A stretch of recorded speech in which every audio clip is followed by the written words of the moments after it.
За байцгаана манайхаа. Миний бичлэгийг үздэг хүмүүс намайг таракны жолооч гэдгийг мэдж байгаа бох. Тэгээд анх таракны жолоочоор ажилд орох гэж байгаа болон компаниас солих гэж байгаа хүмүүс заавал нөгөө drug test буюу харт амхны шинжилгээг өгсөн байх хэрэгтэй байдаг. Тэр нь цэвэр гарсан байх хэрэгтэй байдаг. Тэгээд одоо би компаниас солих гэж байгаа учраас энэ нөгөө арт харагдаж байгаа энэ шинжилгээ өгдөг эмнэлэг дээр ирсэн байна.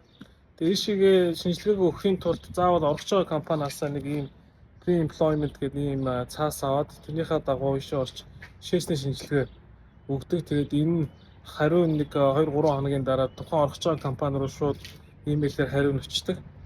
Тэгээд одоо ороод яг ямар үйл явц болтгийг харуулъя, хэдэн төгрөг төлөлт, хэдэн доллар төлөлтийг тэрийг харуулъя.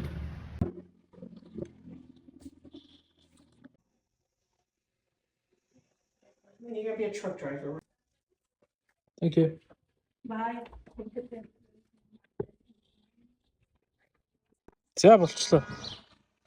Бүгд гараад ирлээ. 30 орчим минут боллоо. Сая гэхдээ би мөнгө төлсөнгүй. Ер нь бол нэг 80-аас 100 доллар гэдэг санагдаж байна. Энэ удаадаа болохоор манай компани төлөө дараа нь миний цалингаас маань суутгаад авчнаа гэсэн. Тэгээ энэ тал дээр угаасаа ямар ч асуудалгүй болохоор нүр бартан бүгд гараад ирж байгаа. За тэгээд дараа нь ажилдаа явж байхдаа ер нь жолооч нарыг рандомоор шууд гинтийн шалгалтанд бас оруулд юм байлаа.